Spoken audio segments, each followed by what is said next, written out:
Hello candidates, I am going to dictate you a passage from Progressive Magazine. So please get ready for the dictation. The dictation will start after 15 seconds.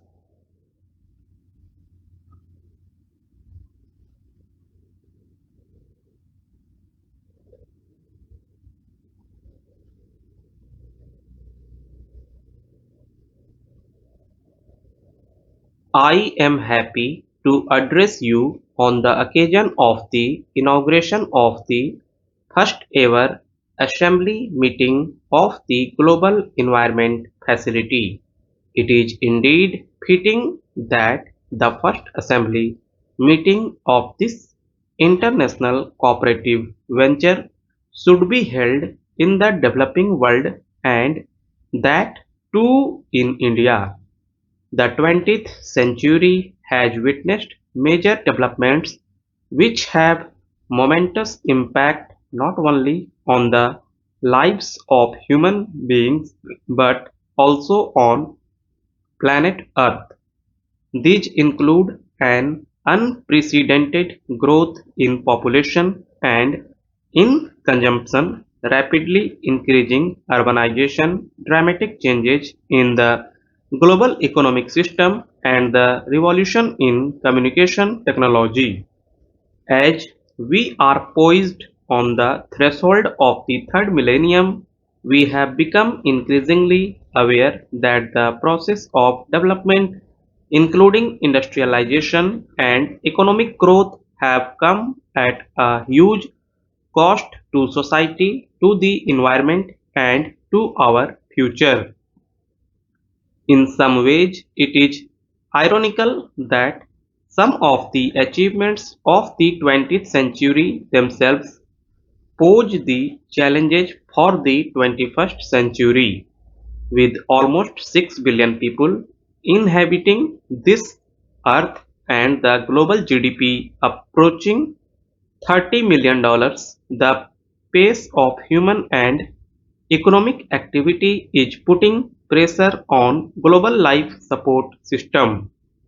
We witness the depletion of non-renewable natural resources, the continued destruction of life-sustaining forests, and illegal international trade in protected species of flora and fauna. There is an ongoing depletion of our planet's biological treasures and the threat of an acceleration in global warming and in the greenhouse effect. In short, there is a rapid globalization of environmental destruction. The environmental impact of human activity is no longer restricted to man-made national boundaries. The problems of environmental degradation call for more than scientific and technological solutions. They require the re-establishment of environmental ethics and values practiced in traditional societies with economic development based on these issues. India, as one of the traditional societies, has always believed in the integrity and sacredness of nature with all pervading peace as the ultimate purpose of all existence and activity. The age-old philosophy of coexistence is not one merely for coexistence of human beings, but it is in fact a basic premise of all living beings and of harmony within the cosmos. The balance of nature has to be restored even as we have to ensure complementary and coexistence of different life forms between plants and animals and between nature and man. Based on our experience and understanding of global environment today, that sustainable development at the national level cannot be pursued in isolation. Quality of life of the nations today as also in the future depends to very large extent on the policies and actions that the fellow nations of the world pursue.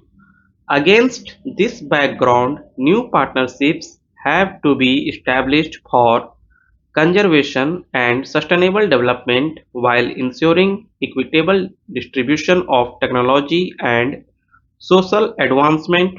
Promoting these partnerships requiring making the most of the diverse bunch of knowledge, skill, perceptions, and of assets belonging to a wide cross-section of nations and societies.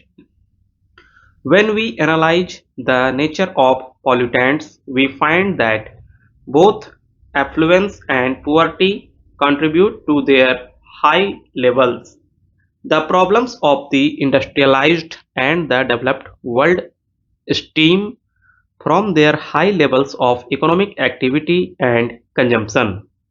The degradation of forests and natural resources in the developing countries, on the other hand, can be attributed largely to the lack of resources and alternative sources of energy and income generation.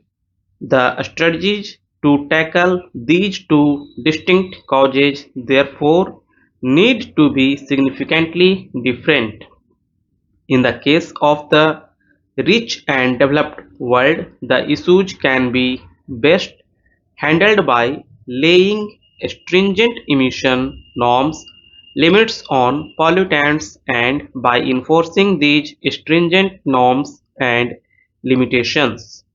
However, for the developing and the underdeveloped world, the best approach would be to put into place an incentive structure that would encourage conservation and discourage the scavenging of nature without compromising economic development and rapid alleviation of poverty. For the developing countries, we should make concerted efforts to facilitate and promote adoption of environment-friendly techniques of production and also undertake far greater measures to disseminate information about ill effects of polluting forces.